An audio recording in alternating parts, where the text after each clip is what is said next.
Myself Mrs. Amarjit from Guru Harkrishan Senior Secondary Public School class 8। हमने अपनी book का सारांश का लेसन 6 जो है वो शुरू किया था, बाज़ार का जादू, जिसमें हम लोग ये जाना था कि बाज़ार में आने वाली चीज़ें जो हैं वो विज्ञापनों के कारण बिकती हैं और उन्हीं को देखकर हम लोग आकर्षित हो जाते हैं, उनको ख़रीदने के लिए लालायित रहते हैं, उनको ज़्यादा से ज़्यादा ख़रीदना चाहते हैं। तो उसी लेसन को आगे हम लोग पढ़ते हैं। पर इस जादू की जकड़ से बचने का एक सीधा सा उपाय है, वह यह है कि जब भी बाज़ार जाओ तो मन खाली न हो। कहते हैं कि लू में जाना हो तो पानी पीकर जाना चाहिए, पानी भीतर हो तो लूपन व्यर्थ हो जाता है, मतलब कि ख़राब हो जाता है, व्यर्थ बेकार हो जाता है। इस कथन का अर्थ यह कतई नहीं है कि मन बंद कर देना चाहिए, अर्थात अपने मन को मार लेना चाहिए। जो बंद हो जाएगा वह शून्य हो जाएगा। आँख फोड़ लेने से भी देखना बंद नहीं होता। हमें मन की भी सुननी है, क्योंकि वह अप्रयोजनीय मतलब अनुपयोगी रूप में हमें नहीं प्राप्त हुआ है। हाँ, मनमाने की छूट मन को न हो। अब एक उदाहरण सुनकर समझिए। मेरे पड़ोस में एक व्यक्ति रहते हैं, लोग उन्हें भक्त जी कहते हैं। वे चूरन बेचते हैं, उनका चूरन पूरे इलाके में प्रसिद्ध है। उन्होंने चूरन बेचने से सीमित पैसों से कभी ज़्यादा नहीं कमाए। उनका चूरन हाथों हाथ बिक जाता है। चूरन से अधिक लोग उनको सद्भावना देने को उत्सुक रहते हैं। एक बार वे मुझे बाज़ार चौक में मिल गए। उनकी आंखें बंद नहीं थीं और न वे बाज़ार को कोस रहे मालूम होते थे। कोस रहे मतलब कि बाज़ार की निंदा करते। अनेक लोग उनसे मिलने को उत्सुक थे। उन्होंने सबका अभिवादन लिया और दिया, यानी कि उनसे नमस्कार की और उन्हें उनकी नमस्कार स्वीकार की। भांति भांति के आकर्षक मतलब मन को आकर्षित करने वाले सुंदर लगने वाले सामान से चौक भरा पड़ा था। भगत जी चौक बाज़ार में चलते गए। बड़े बड़े फैंसी स्टोर पड़े रह जाते हैं। उन्हें जीरा और काला नमक चाहिए तो सारे चौक बाज़ार की सत्ता उनके लिए तभी तक है जब वहाँ जीरा और काला नमक मिलता है। शेष बाज़ार का निमंत्रण उन पर व्यर्थ होकर रह जाता है।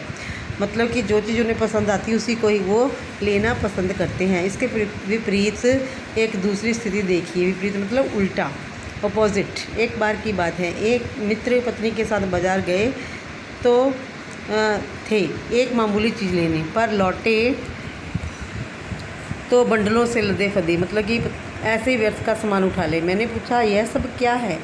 मित्र बोले, यह जो साथ थी। मैंने कहा, यह कितना सामान ले आए? मित्र ने अपनी मनी बैग फैला दिया और कहा, यह देखिए सब उड़ गया, अब तो रेल टिकट के लिए ही शायद बचा हो। यानी कि सारे के सारे पैसे लेखक ने कहाँ खर्च कर दिए? वो व्यर्थ का सामान लेने में। तब मैंने तब सोचा, यदि और पैसा होता तो और सामान आता। यह सामान ज़रूरत के हिसाब से नहीं आया है, बल्कि परचेजिंग पावर मतलब ख़रीदने की क्षमता के अनुपात से है कि वो आज इतना ही ख़रीद पाए। बाज़ार है शैतान का जाल, मतलब कि वहाँ तो जो फंस गया सो फंस गया, वो निकल नहीं पाता। चीज़ पसंद आती जाती है और लोग उसको ख़रीदते चलते हैं। ऐसा सजा कर माल रखते हैं कि बेहया ही हो जो न फंसे। बेहया मतलब बेशर्मी व्यक्ति होगा जो उन चीज़ों को देखकर जिसका मन नहीं ललचाएगा। उपभोक्तावादी संस्कृति बढ़ती जा रही है। दैनिक जीवन में काम आने वाली वस्तुओं की गुणवत्ता का बढ़ा चढ़ा कर, गुणवत्ता मतलब उनके गुणों का बढ़ा चढ़ा कर विज्ञापन किया जा रहा है। आपको टूथपेस्ट चाहिए, फलां टूथपेस्ट लीजिए। फलां मतलब एनी, किसी भी कंपनी की। यह आपके दांतों को मोती जैसा चमकीला बनाता है, मुंह की दुर्गंध हटाता है। इसमें नीम और नमक का मिश्रण है।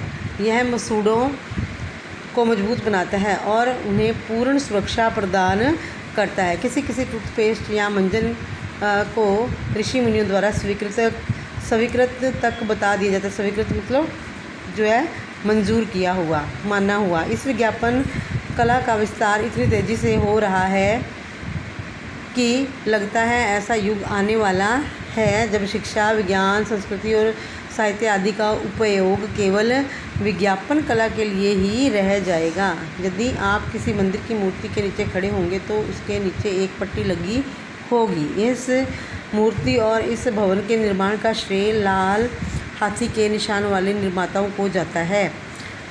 सौंदर्य प्रसाधनों की बिक्री बढ़ाने के लिए तो बड़ी बड़ी अभिनेत्रियों और संगीत कलाकारों का भरपूर इस्तेमाल किया जाता है। साबुन को ही देखिए, इस साबुन से फलां तारिका स्नान करके, तारिका मतलब कोई भी एक्ट्रेस, हीरोइन स्नान करके दिन भर तरोताज़ा रहती है। उसका बदन फूलों सा खिलता महकता रहता है। किसी साबुन को तो शुद्ध गंगा जल से बना बताकर हमारी भावनाओं का दोहन किया जाता है, मतलब कि हमारा शोषण किया जाता है, हमें मूर्ख बनाया जाता है। परिधान के क्षेत्र, परिधान मतलब जो ड्रेसेस हैं, आपके वस्त्र, वेशभूषा में भी फैशन की चकाचौंध पैदा करने में कोई कसर नहीं छोड़ी जाती है। उपयोगितावादी संस्कृति तो हमारे अंतिम संस्कार और अनंत परिश्रम तक का प्रबंधन करने में जुटी है। यह गंभीर चिंता का विषय है। इस उपभोक्तावादी संस्कृति का विकास भारत में क्यों हो रहा है? इसका अंततः परिणाम क्या होगा? कड़वा सच यही है कि हम पश्चिमी देशों की बौद्धिक दास्तां, बौद्धिक मतलब वेस्टर्न कल्चर जो है उसके स्वीकार करते चले जा रहे हैं। अब हमारी संस्कृति अनुकरण की संस्कृति है। हम छद्म आधुनिकता मतलब झूठी आधुनिकता, फैशन की अर्थात फैशन की गिरफ्त में आते चले जा रहे हैं, मतलब फंसते चले जा रहे हैं। हम दिग्भ्रमित मतलब दिशा भ्रमित हो रहे हैं। हम बाज़ार की सम्मोहन शक्ति के वश में खिंचे चले हैं। सम्मोहन मतलब जो है हमें अपनी ओर आकर्षित करने की जो शक्ति है इस बाज़ार की, हमारे सीमित संसाधनों का घोर अपव्यय हो रहा है। जीवन की गुणवत्ता आलू के चिप्स से नहीं सुधरती, न ही बहुविज्ञापित शीतल पेयों से। शीतल पेय मतलब कोल्ड ड्रिंक्स, पिज़्ज़ा और बर्गर को विज्ञापनों में कितने ही आधुनिक क्यों ना बताया जाए, पर हैं वे कूड़ा खाद्य, मतलब कि बेकार है, हमारे शरीर के लिए पौष्टिक नहीं है, हमारे स्वास्थ्य के लिए हानिकारक हैं ये। हमें अपने परंपरागत मतलब कि पुराने खाद्य पदार्थों की ओर लौटना होगा, अर्थात हमारे घर पे बने हुए जो घरेलू नुस्खों से, घरेलू फार्मूलों से बनाए गए जो पेय पदार्थ हैं उनका हमें सेवन करना होगा, वही हमारे लिए उपयोगी होते हैं। उपभोक्तावादी संस्कृति हमारे समाज की नींव को हिला रही है। भविष्य के लिए यह एक बहुत बड़ी चुनौती है। तो बच्चों, ये लेसन आपका कंप्लीट हो गया है और कल हम इसके प्रश्न उत्तर करेंगे। थैंक्स।